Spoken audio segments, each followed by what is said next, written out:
BIR kinahanglan nga magparehistro sa Bureau of Internal Revenue. Mga mapaslawan, pagamultahan. Ini ang gintutukan ni Zen Kilantang Sasa.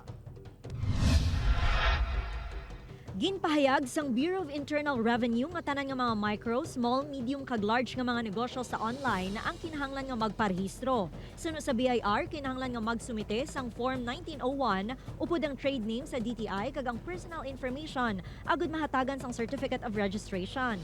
Depende sa gross kay ang threshold ta subong is 3 million.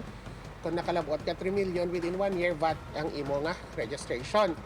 Kung wala ka kalabot 3 million, percentage tax. Dapat man mag-issue sang invoice sa mga customer sa diin naka-attach sa mga parcel nga gin-order online. Gindula na sang ease of paying taxes o kun EOPT law ang official receipt bangod invoice na subo ang ginagamit.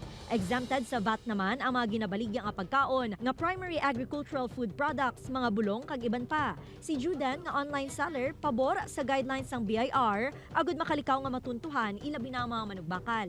So, yung positive impact, at least kung registered ka na sa BIR, maiwasan na natin ang mga scam, mga scammer. Hindi na sila basta-basta nga makapang-scam.